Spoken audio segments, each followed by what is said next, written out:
Welcome to Native Yoga Toddcast. So happy you are here. My goal with this channel is to bring inspirational speakers to the mic in the field of yoga, massage, bodywork, and beyond. Follow us at Native Yoga and check us out at nativeyogacenter.com. All right, let's begin.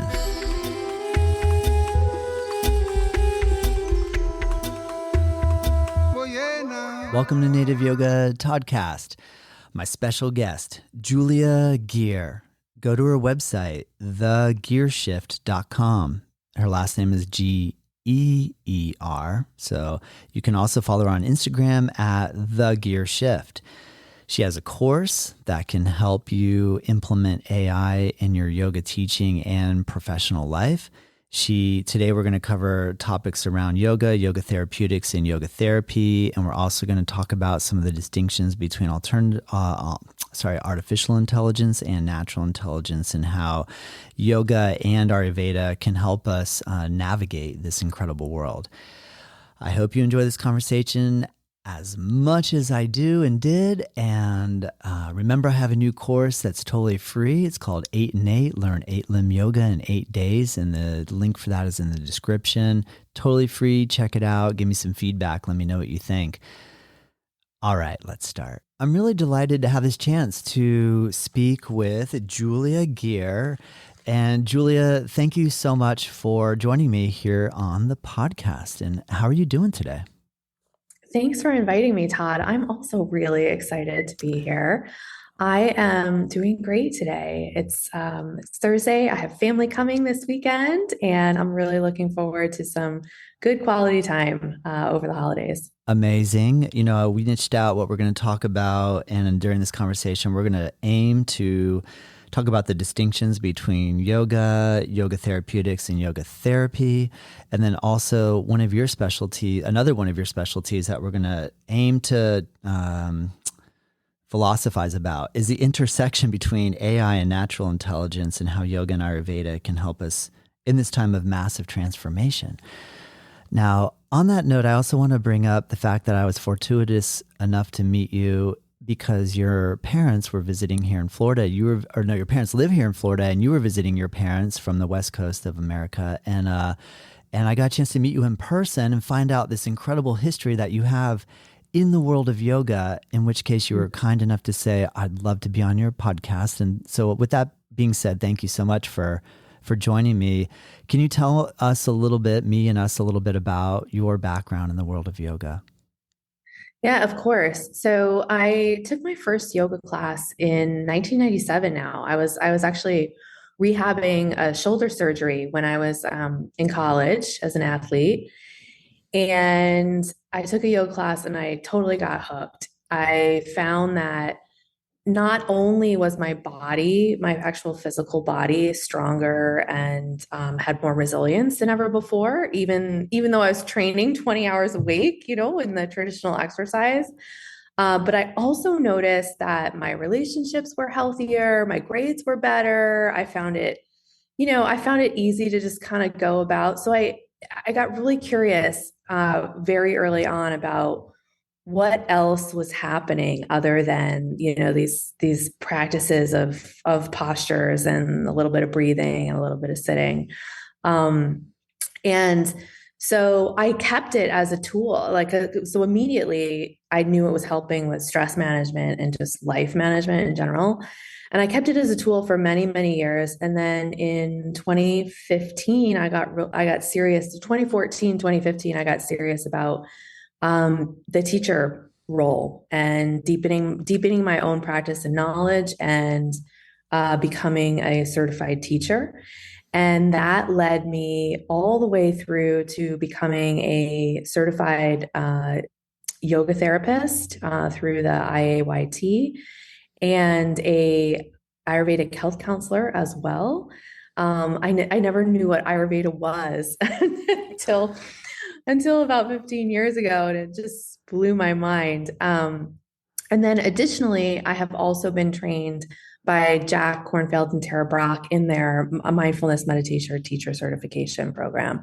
And so it's this really cool trifecta, I would say, of these amazing ancient wisdom traditions, ancient wisdom practices that I have always been thinking about applying to more people, making them more accessible in our modern world. Nice. Can you tell me a little bit about then what you see some of the distinction between yoga therapeutics, and yoga therapy? Absolutely. And this is a really lively conversation right now in the world of yoga, and especially yoga therapeutics and yoga therapy, as integrative health practices and holistic health is becoming more of a conversation here in the West. And a lot of my training stems from the Kripalu Center in West Stockbridge in Western Massachusetts, which has a long history of putting wonderful things in the world and excellence. And even at Kripalu, there's the School of Yoga, the School of Yoga Therapy, and the School of Yoga Therapy, in which you can also become a therapeutic yoga teacher. And with this long history of yoga tradition at Kripalu and this new kind of newer label of yoga therapy, there's a lot of discussion. And I really see two very distinct paths. And yes, all yoga can be therapeutic. Absolutely. Depending on what your intention is and what you're coming for, I believe that yoga as a tradition in itself of anyone showing up to your studio or anywhere, on a path towards wellness, just general wellness and potentially even enlightenment. And then yoga therapeutics and yoga therapy are then applied to therapeutics to groups, therapy to the individual for specific conditions that have specific wellness goals and objectives. Typically, people have a Western diagnosis, and so there's many things that come along with that. And so the path of yoga therapy specifically is tailored toward that individual with a very comprehensive set of training and knowledge from the practitioner to be able to really holistically see and hold that person and support them on their path. And then the therapeutics fit really well in group settings. And, for people that are experiencing similar symptoms or challenges or something that's going on in their life. But there are three really distinct paths, and the path of yoga therapy specifically is truly now part of many multidisciplinary care teams in integrative wellness centers as an equal and important part of that care team. Amazing. Do you see these three, if we were to say there are three separate communities, are we all interacting kindly with each other, or are we having debates that, I mean, is there any reason why this doesn't all fit well together? I believe that there's some gaps in understanding and some gaps in knowledge, especially what is the difference? What is the actual difference for people that have not gone through a full yoga therapy training? And it's similar when speaking with healthcare providers in the West, like if a patient comes in for anxiety, say, the practitioner might have heard, oh, yoga is great for anxiety. And sending a person that's very anxious to a very hot yoga class could actually jack up the nervous system even more, right? Whereas if they were sent to yoga therapy, a yoga therapist would know exactly how to and what to do to care for that person that's experiencing symptoms of anxiety. That makes sense.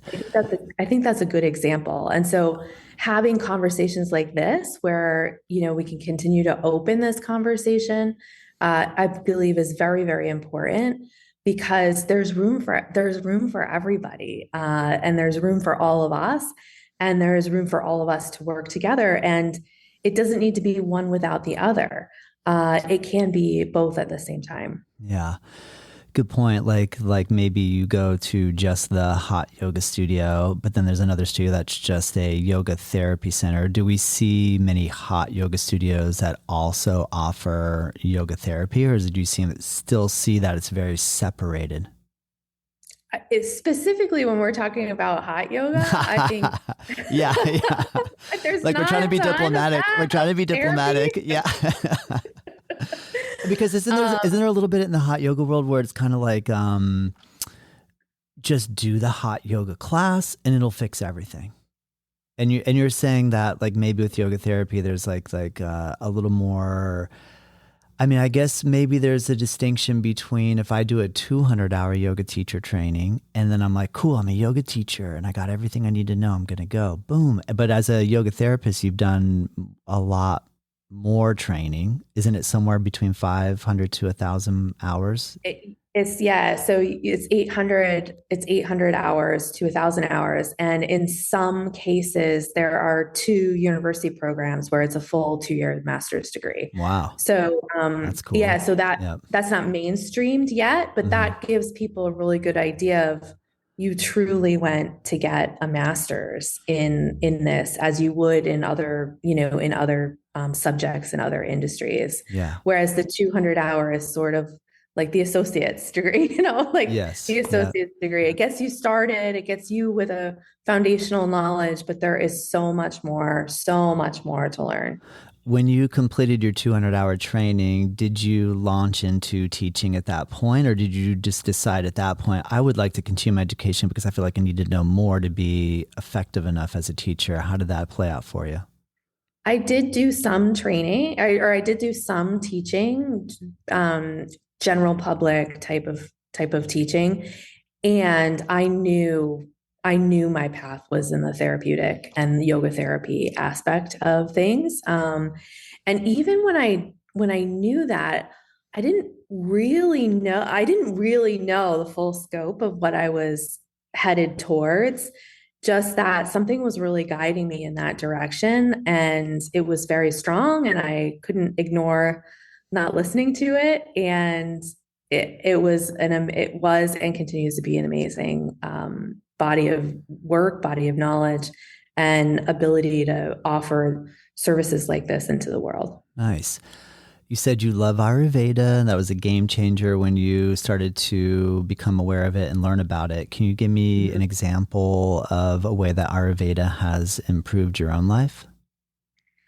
uh, Even the foundations of dinacharya and runacharya, so the daily routines and the seasonal routines, and being able to use those to adjust your energy. Like even if you just think about brahmacharya and energy management, using those anchors of what you can do on a daily basis and what you can do on a seasonal basis so that you can continue to show up consistently with a grounded presence and an open heart in this very complicated world has been absolutely transformational for me. Nice. That's cool.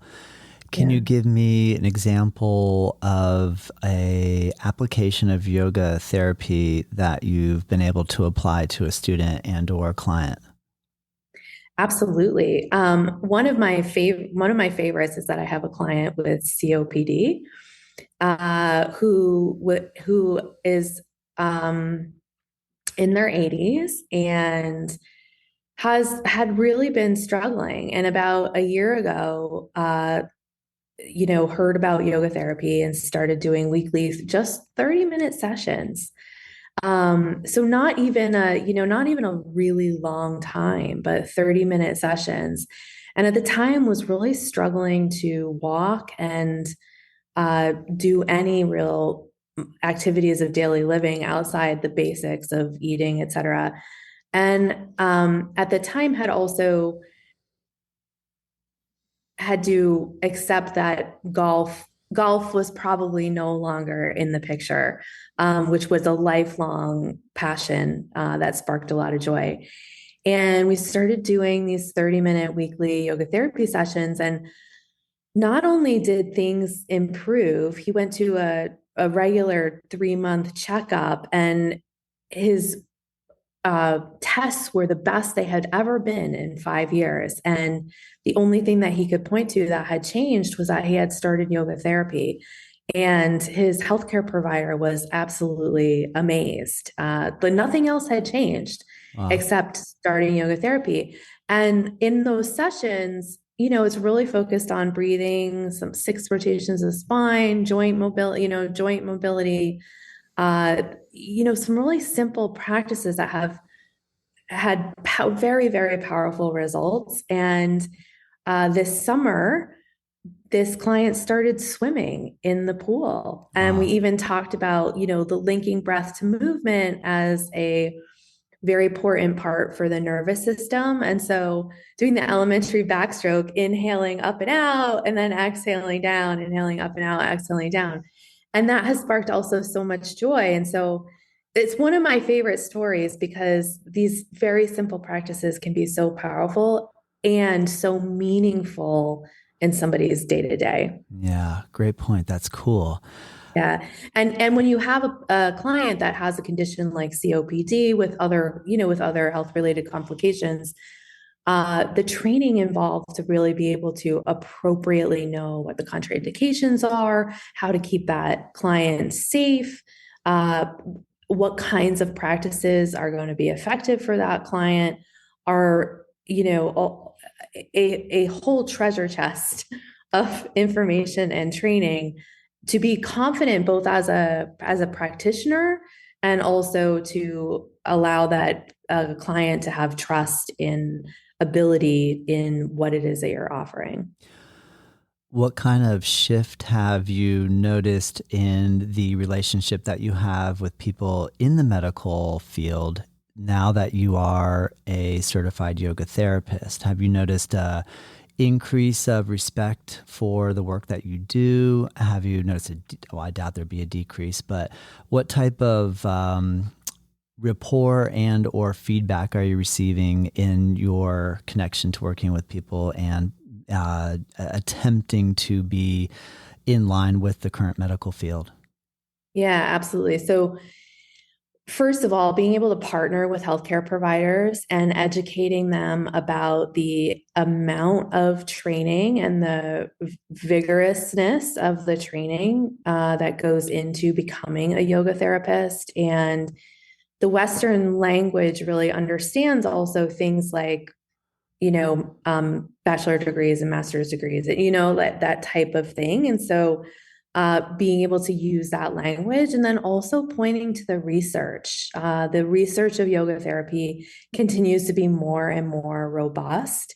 And that is also really helpful when speaking to Western healthcare providers in helping them understand, especially when these practices are applied to specific conditions, specific health conditions.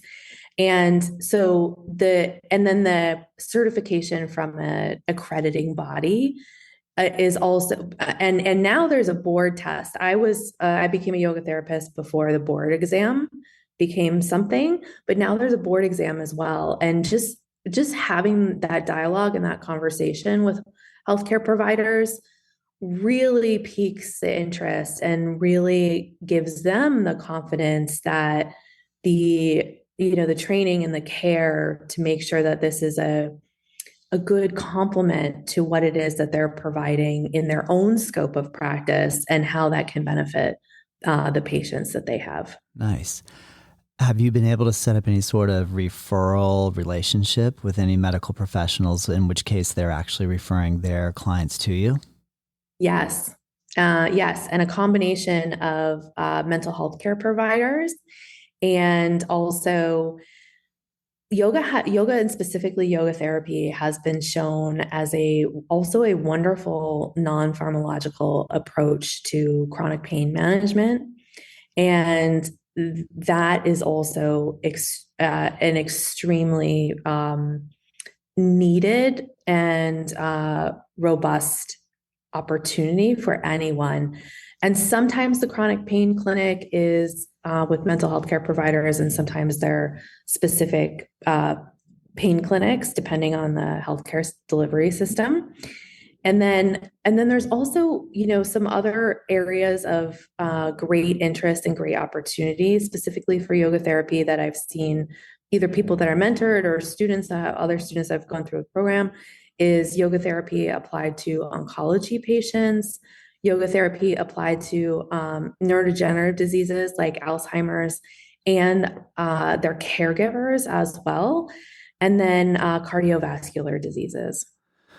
Amazing. Have you made any inroads with the yoga community that is a little bit more of like, say, the like kind of fitness yoga that we see, like, say, Vinyasa Flow and hot yoga and classes that are, I mean, I don't want to create any judgment on one or the other there, because it's all an amazing field, right? But I'm just curious, have you made any inroads with some of those studios where they're also saying, like, maybe they have a client who comes in that says, I have this really terrible shoulder issue, and perhaps the teacher is realizing, all these chaturanga and dandasanas, all these low push-up position for this person might not be good. Let me refer you to this yoga therapist who might be able to give you some different exercises that I'm not fully trained in. Has that happened at all? Stay with us. We'll be right back. I really hope that you're enjoying this episode, and I just wanted to take a moment to announce a course that I'm really excited to release. It's a free course, and it's called 8 in 8, Learn 8-Limb Yoga in 8 Days. My goal is to help coach you along in the Ashtanga yoga practice in a way where we take just the sun salutations, the fundamental asanas, and the final breathing poses, break it down with some philosophy videos as well, explaining the 8 limbs of Ashtanga yoga in a very easy to use, friendly course that is totally free. Click the link below, check it out. Let me know what you think. All right, let's get back to the episode.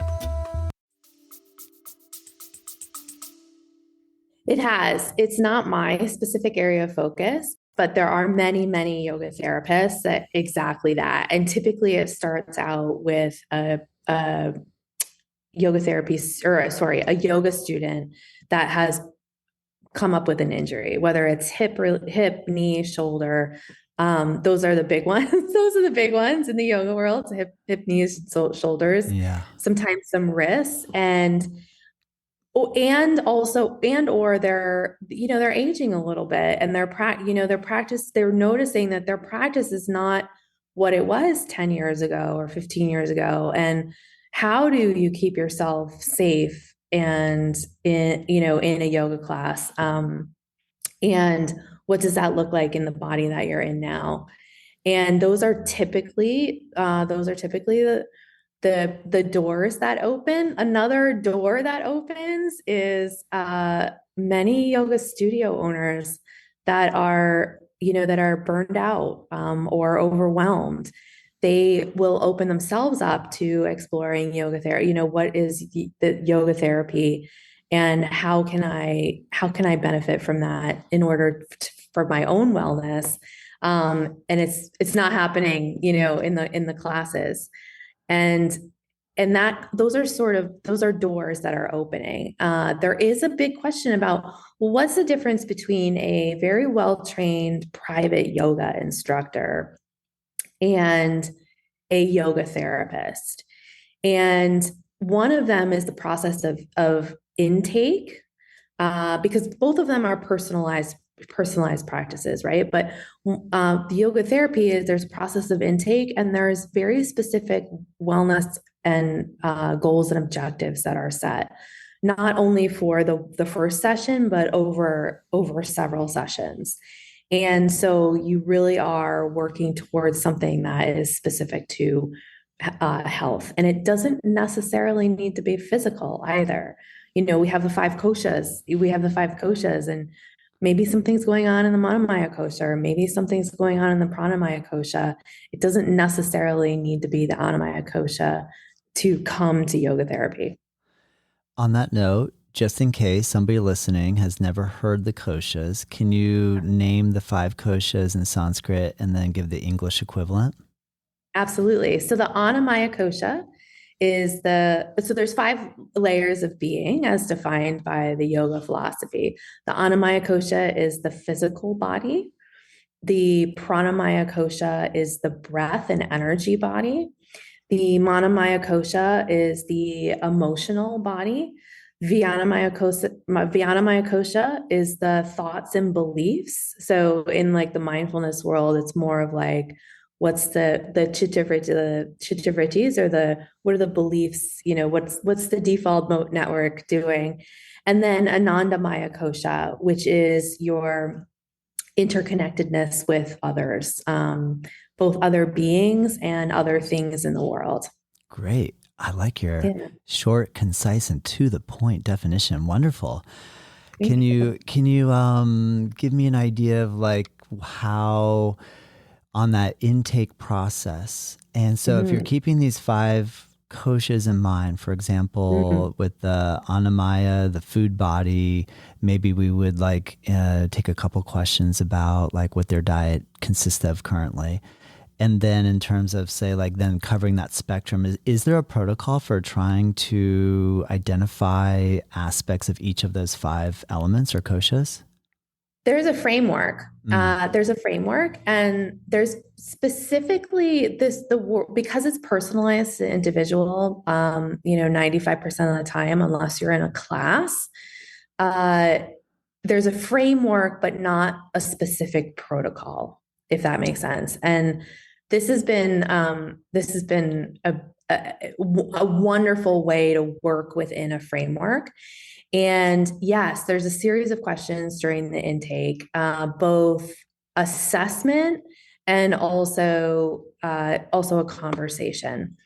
And the assessment is actually looking at the body, doing a breath assessment, all the little subtle things that you see, and you learn how to read people's affect, the prosody and tone of their voice. Are they making eye contact with you or not? All of these things are signals of what kosha might be out of balance and which kosha might be the doorway to bring everything back into balance. That's cool. In the 200-hour yoga world, there's this ethics component, at least in relation to the Yoga Alliance, that encourages students and or the teacher trainers to impart this concept that if we are working outside of our scope of practice, that we should refer our student and or the person that practices with us to a professional. For example, somebody comes in, says, I feel suicidal. As a yoga teacher, that's not my scope of practice. Therefore, I could potentially refer them to a psychotherapist or someone of that professional credential. As a yoga therapist, though, it seems like you're somewhere in the middle. How do you know when to refer, and how do you know when to take that on yourself with your practice tools? That's a great question. And I'm so glad you asked it, because scope of practice is also a really important part of the yoga therapist. And notice I'm using the word client, not patient, because technically they are not, in our Western system anyway, we are technically not a licensed healthcare provider. So they are still clients. The perfect example of someone that is suicidal, that would be a refer out. Or if you are working in a healthcare setting, when you are on a multidisciplinary care team, where the person, this client of yours is a patient, they have a psychotherapist, maybe sometimes they have an eating disorder specialist, maybe they have a psychiatrist that's doing med management, maybe they also have a surgeon, an oncologist. There's many different ways that care team comes together. And it's very clear that this is what the scope is during yoga therapy, and this is what the scope is with your licensed healthcare providers. And like, so for a client that's suicidal, for example, it's out of scope for me to say, you don't need any other healthcare providers. We'll just we'll just manage things through yoga therapy. No, the ethics is, and for me personally, unless you are seeing a licensed healthcare provider for your mental health condition, it's not safe for me to also work with you one-on-one. Yeah. And many times as well, we converse with, we converse with the healthcare providers. We get permission from the client, obviously, but the healthcare providers often welcome additional modalities and additional care to help support whoever the client or patient is. Nice. And that happens very often. And even though yoga therapy isn't required to do HIPAA, patient privacy, many infrastructures and systems that we have set up do follow HIPAA, and that also gives confidence to the healthcare providers that that we are on the same path in that way. Gotcha. Yeah, and that's not a system that's that a local yoga studio necessarily has the ability to hold. Yeah, correct. If say, for example, I want to become a yoga therapist, is there a specific school and or direction you would endorse for me to go? I'm sure there's a couple of different of really high-end, wonderful programs. But if I'm a busy yoga teacher, I want to learn more, is there an online program that you have either encountered yourself and or have heard is amazing that you would recommend that I check out? Yeah. So the first resource is on the IAYT website, International Association of Yoga Therapy, IAYT. They have a list of schools, a list of accredited schools. And all of those accredited schools ensure competencies and making sure that the curriculum that is for students is appropriate and comprehensive enough, and the training is great. Many of the schools are either offering a hybrid option now, where some of the learning is online and some of it is in person. And or some of the modules are online, some of the modules are in person, that type of structure. The two master's programs that I mentioned, I guess I should go back and first say, I'm biased. I think the Kripalu School of Integrative Yoga Therapy is amazing. I chose it for myself. I chose it for all the reasons of Kripalu is an amazing place. They have a standard of excellence that has been, decades now in the making. They have a wonderful school. Joseph and Lillian LePage were the originators of the curriculum and the program. And even though they're not still formally part of it, the spirit and the comprehensiveness and their heart is still absolutely part of it. And it's a wonderful, wonderful school and wonderful curriculum. Very cool. And Kripalu has both some modules online and some modules in person. Maryland University for Integrative Health is one of the master's degrees, as is Loyola Marymount, which is on the West Coast. So you've got an East Coast and a West Coast school. Phoenix Rising, which is based out of San Diego, is also a really wonderful yoga therapy program. And then after that, look at the list, because there are new schools coming up. There are new schools coming up and being accredited, and this is a formalized, a newer field, and there are more and more wonderful things happening every day. Nice. Yeah. And before that, so Kripalu, the first 300 hours of the 800 hour is a 500 hour training. And after that, you become an advanced teacher of therapeutic yoga. And so that's also a really great way to, even if you take the first foundations module, it's a great way to get a little bit more information and some overview about what this yoga therapy and yoga therapeutic field is, and the direction that it's going in. Nice. I appreciate all that information, Julia. I'm super curious myself. I've met a lot of great yoga therapists over the years, and so the more I keep hearing about it, the more I'm intrigued and wanting to pursue it myself. Yeah, one of the great things is because I've been thinking about this a lot lately, because even myself, I've taken so many amazing like special interest training, right? Like Judith Lasseter's restorative yoga. And I mean, I mean, that's one that just came to mind, but so many special interest trainings, which is great. And many yoga teachers or yoga studio owners like yourself have done that type of thing. But the yoga therapy curriculums make sure that the comprehensiveness of the information that you get, like there's no holes. And that's really difficult to do on your own with special interest training. Yeah, that makes sense. Yeah. Julia, your website is thegeershift.com. Your last name is spelled Geer. Right. So with pun intended, can we make a gear shift? I'm super curious about what your background is prior to yoga in the world of technology. Absolutely. So perfect segue. Thank you. Perfect segue. All right. I appreciate it. So I did my undergrad in management and technology, and I had no idea what that was going to mean, but what it, what kind of path that would put me on.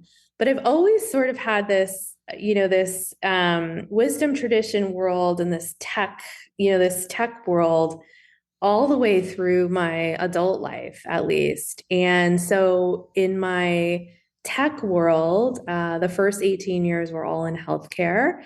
And it happened that, almost all of those included technologies that were, early artificial intelligence all the way through some of the first modern day FDA approved artificial intelligence technologies.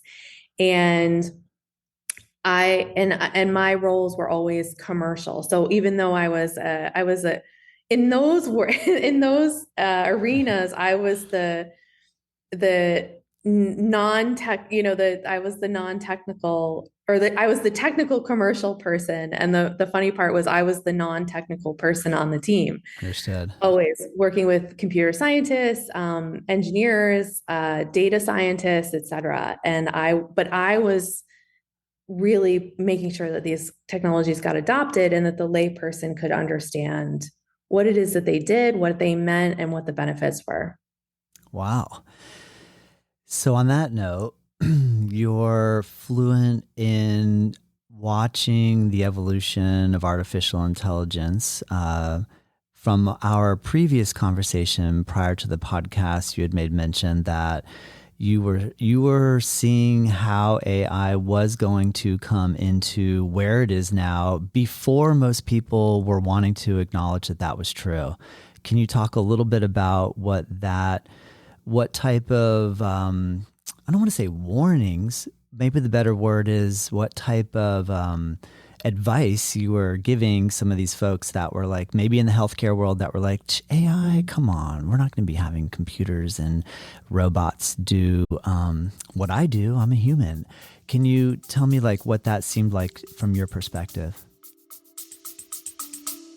Stay with us. We'll be right back. Thank you so much for tuning into this episode. I just wanted to give you a heads up that we have an online program called nativeyogaonline.com, and there's a code, all caps, first month free. We upload our daily classes that we teach here at Native Yoga Center, making it accessible for you no matter where you are in the world at any time of the day and or night that you want to practice. We're here for you. All right. I hope you're enjoying this episode. Let's get back into it.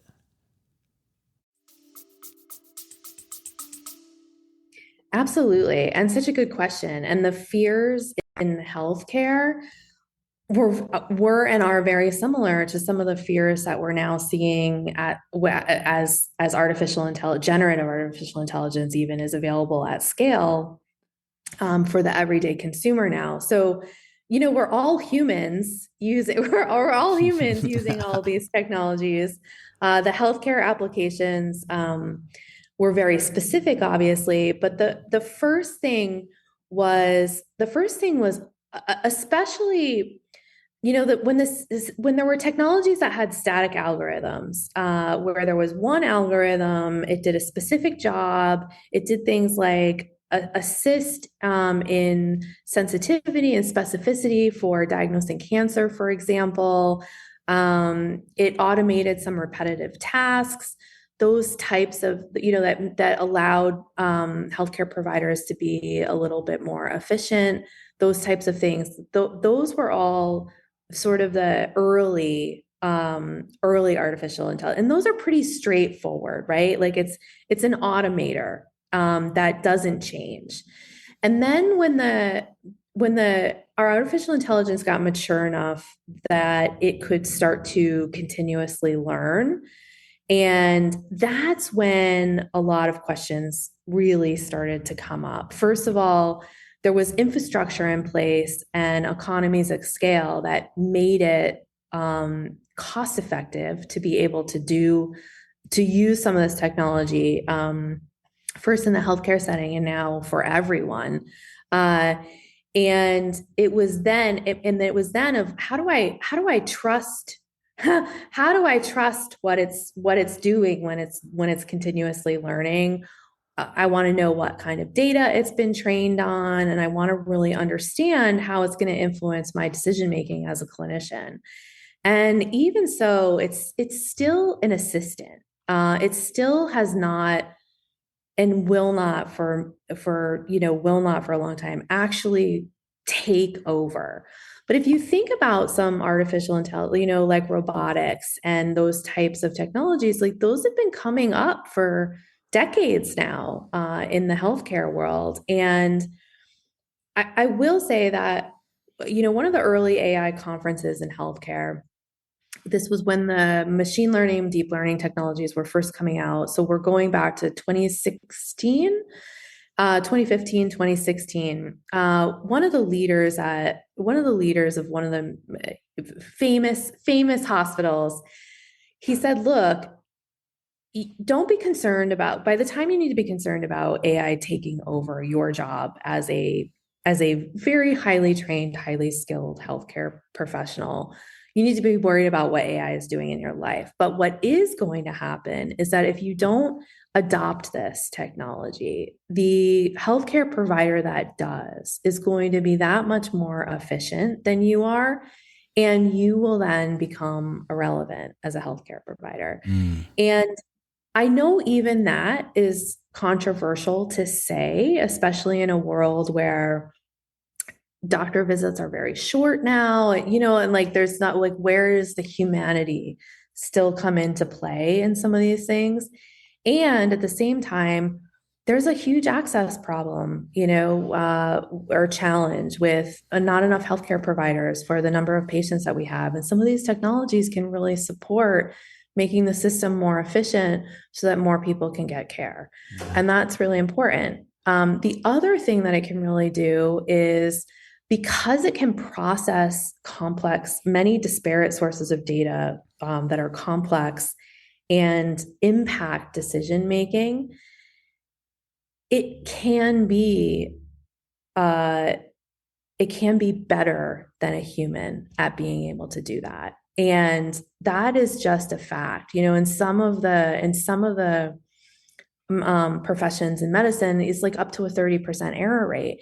And that's human, right? Even as a wonderful, wonderful, wonderful, highly skilled, highly trained, very clear, brilliant clinician, sometimes you forget about a data point, or sometimes a pattern that you're looking at, you miss something. And that's a fact. And the computers will not miss that with this generative technology. And that's going to impact safety for patients.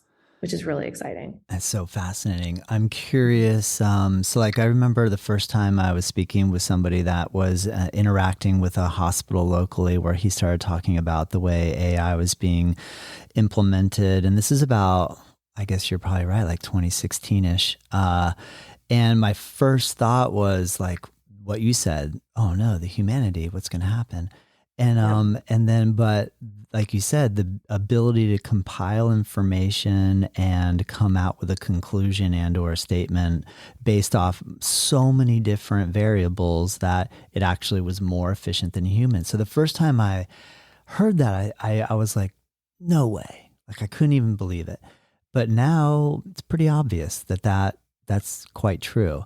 As a yoga practitioner, I feel like I used to fantasize about the days of old of like a yogi or a yogini or a person who practiced yoga sitting in a cave and just contemplating the life's mysteries and just living this really simple life. And now a modern day yoga, we are both, you and I, and I'm sure a lot of you listening are modern day practitioners and yogis.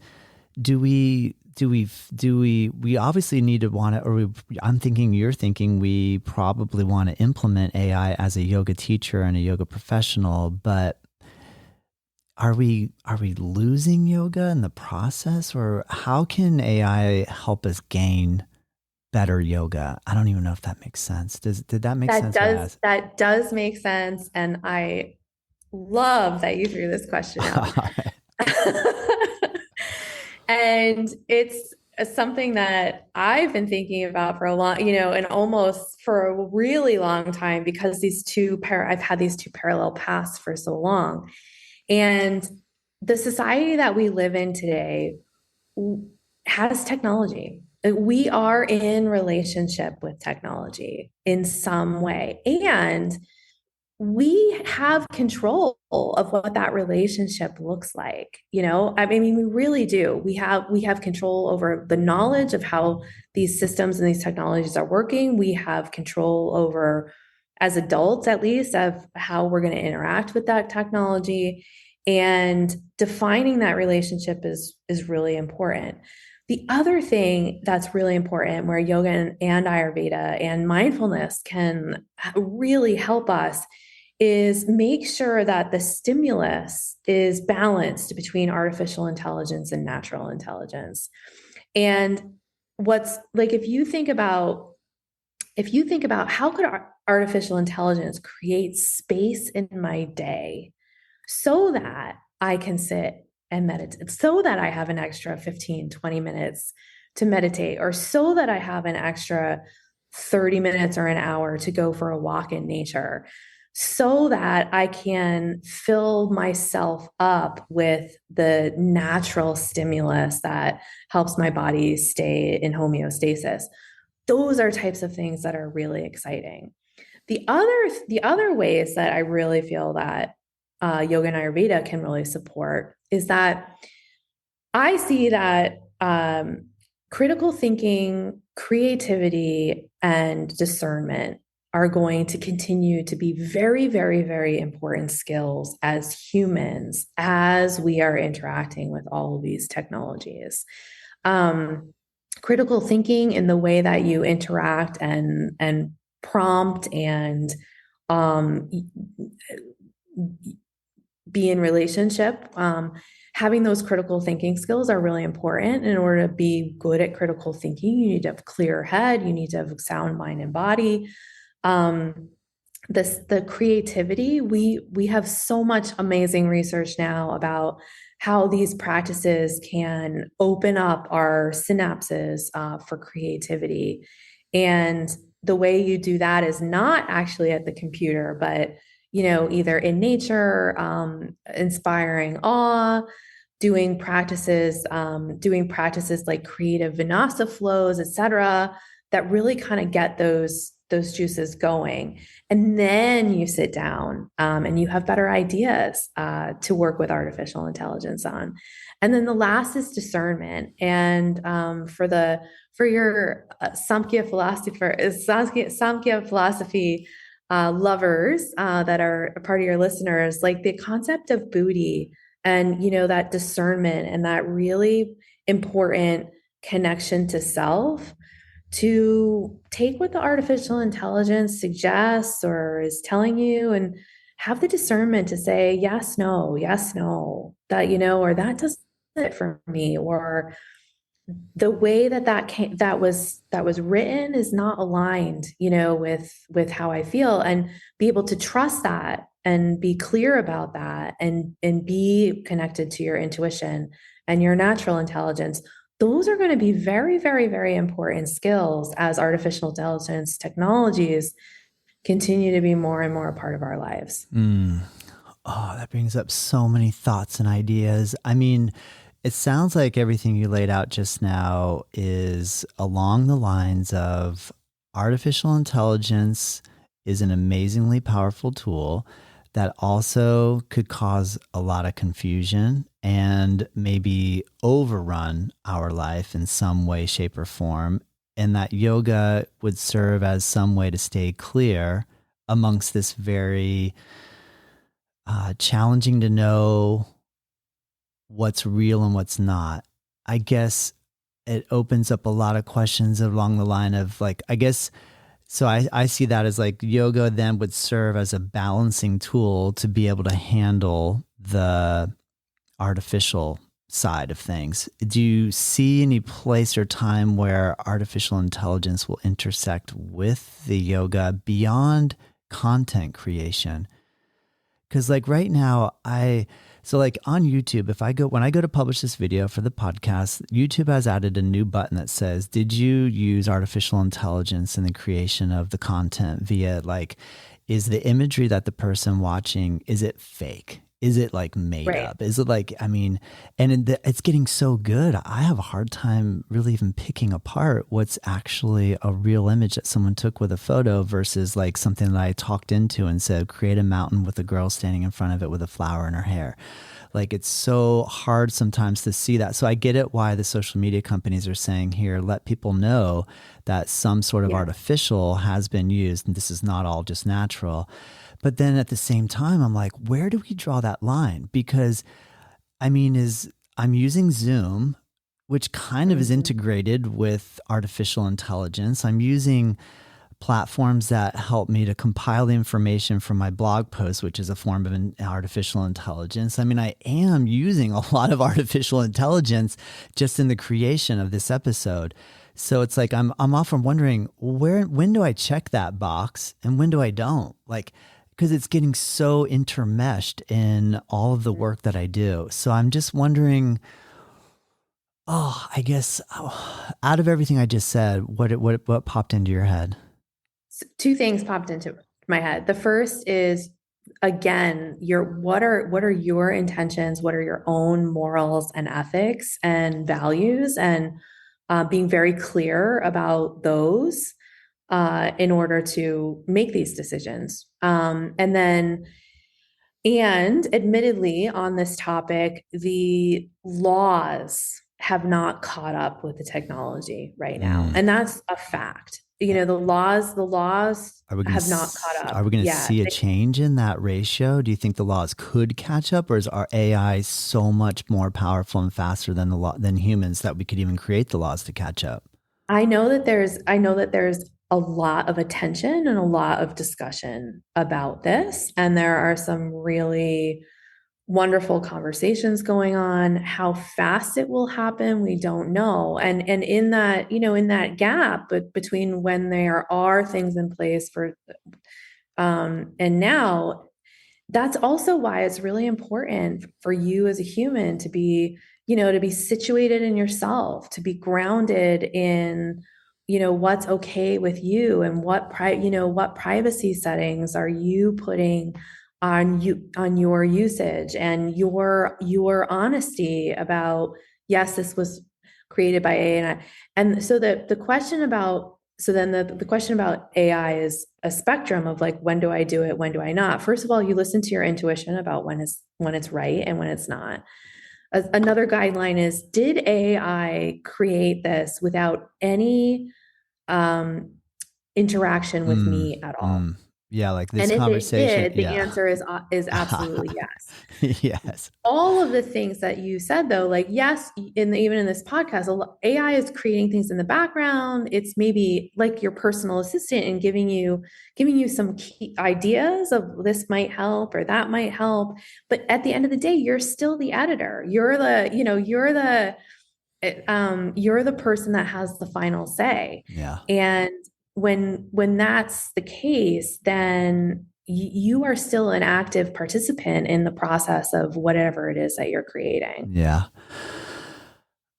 This question might sound out there, but maybe in your world it's not that out there. So in the recent release of Elon Musk's robots, do you see a future where you or I would walk into a class and the robot is either in the class with us? I don't see the reason why the robot would be taking yoga. I mean, the crazy thing is I saw videos of Elon's robots actually practicing yoga, like doing yoga poses. And I was like, oh my gosh. Cause like as a massage therapist and yoga teacher, I thought, well, one, that's the cool thing about AI, it'll never take away my job. Like I just can't imagine a robot's going to be able to use its claws or its fingers or whatever it has for its palpatory skill.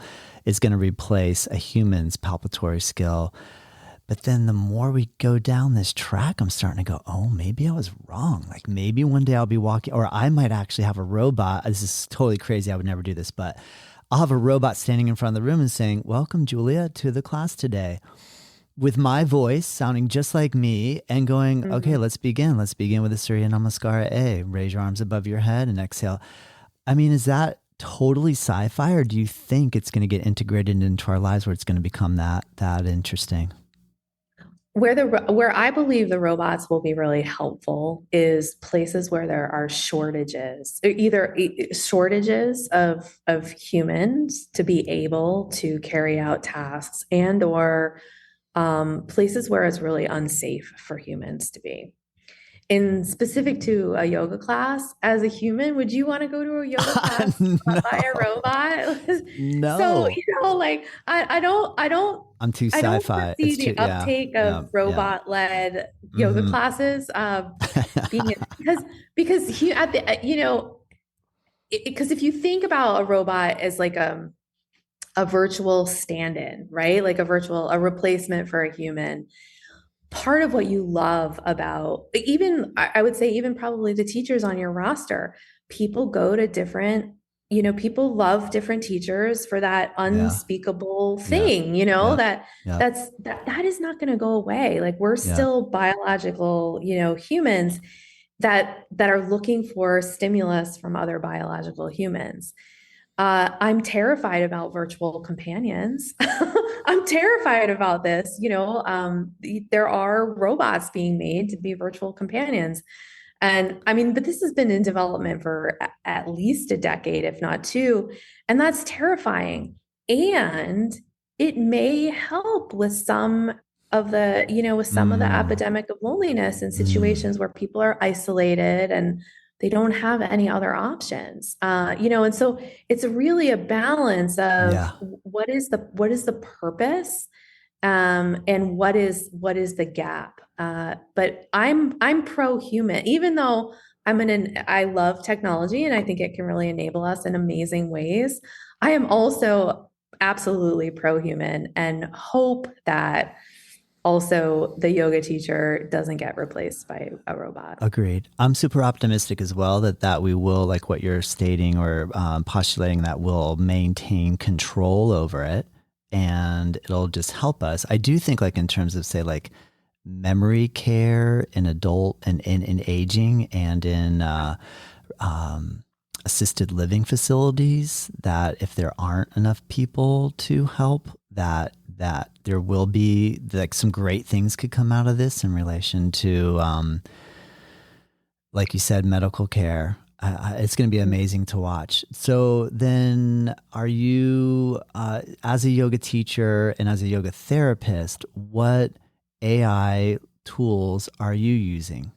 Like, if someone comes to you and say, I have COPD, are you going? I'm now, obviously you're doing research. Now, one thing, I'm sorry, I'm going to change subject a little bit or stay on subject, but I'm curious what your thoughts are. I remember somebody said to me that, like, if you and I had a blog and we've been blogging all these years, and we hope that through our blogging, through our search engine optimization, that our blog would appear at the top of the Google search. And now I remember someone, like, not even that long ago, like maybe 6 or 8 months ago, goes, guess what? They're going to start doing this AI thing where when you ask a question in Google, your blog won't actually compete so much for the top. There's still SEO below, but now the AI is answering the question for me. So all that work that people have put into trying to attract traffic through their hard work of writing on sites will become obsolete. What is your thought on that?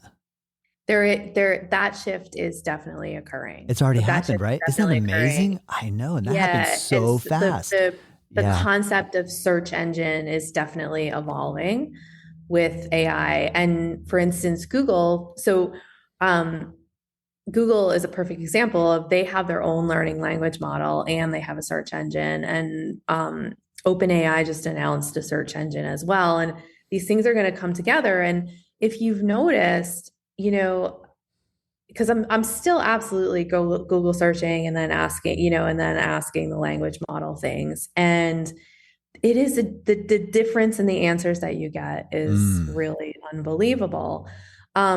That being said, there's still, there's bricks and mortar businesses. There's things that you want to look at on maps.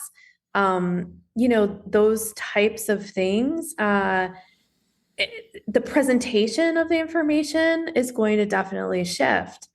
As a yoga therapist, for instance, Google specifically has always been really good at search and always been really good at scientific information. And so to look up a disease state, for example, like COPD, Google is my go-to for that. And the Google AI specifically, Gemini is my go-to for that.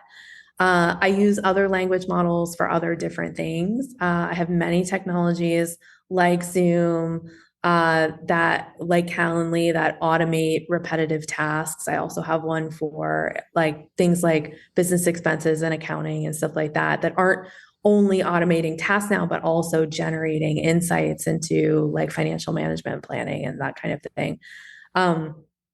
I love using ChatGPT in the kitchen. It's like my secret weapon as a chef now.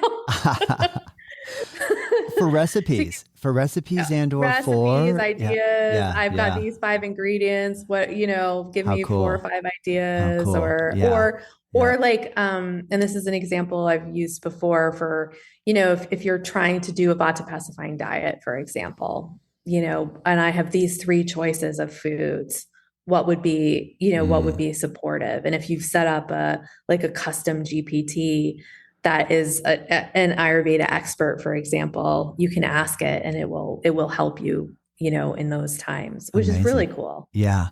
Are you seeing, I would imagine the creativity from a yoga teacher in relation to creating vinyasa flow sequences are still coming from natural intelligence. Have you heard anybody going in and saying, create my class for today? I'll have 10 people aged 30 to 50 and give me a 20 pose sequence. I haven't even tried that myself. It just made me think of that. But yes. The answer is yes. And it's a great brainstormer in those ways. Mm-hmm. My recommendation is don't take just what it says, because the little nuances of your, of your students, and maybe, that you're in Florida and what the season is, and, all the little things that you could prompt, but it would it's not worth it. But it's a great brainstormer. It might come up with an idea or 3 asanas that you wouldn't have put in that sequence. And you thought, oh, that's really cool. And that's a good example of like, use it as a collaborator. And it will also increase your own creativity. And I hear that a lot too. That's cool. As we get closer to closing our conversation, Julia, can you tell me about the course that you offer? Because you do coach people in the yoga world in ways to start to become acquainted with AI and use it in a responsible and healthy way. Can you talk a little bit about the course that you have put together? Absolutely. So, Get Started with AI is the perfect place to start for people that are confused, overwhelmed, not sure where to start. And it goes through all the foundational skills to be able to start thinking about AI, like knowing about AI, because one of the part of the fear is there's a massive education gap. This didn't exist, and it definitely didn't exist for the masses, and now it's everywhere. So what's the key information that you need to know, and then some core skills. And then for aspiring entrepreneurs, solopreneurs, small business owners, one time a year, which you'll see in the early spring, is Amplify with AI, which is directed at applying AI specifically to your business. Nice. And that's the course you're currently working on. Get Started is just launching now. And then I did do Amplify with AI in the spring. Oh, I see. And it was wonderful. And what I noticed was like learning AI in week 1 and then applying it to your business in week 2 was too big of a learning curve. And so that's where Get Started really came from is, so people can start learning it, start trusting it, start iterating with it. And then Amplify will be is focused on best practices in business and in the modern world, integrating AI into your business so that you have more time to do the things that you really love to do.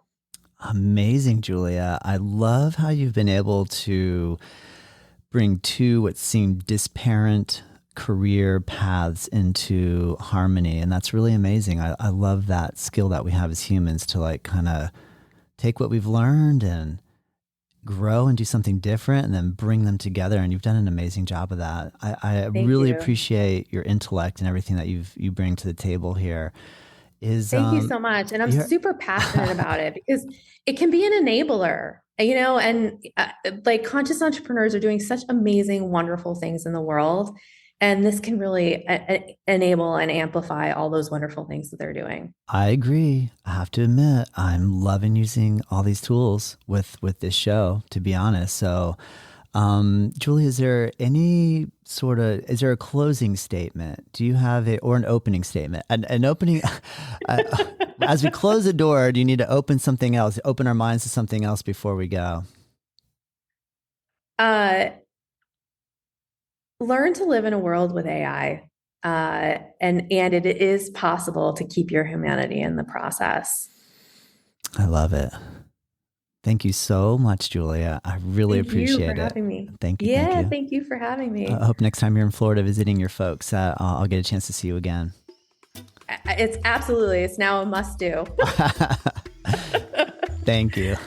Thanks for having me. Of course.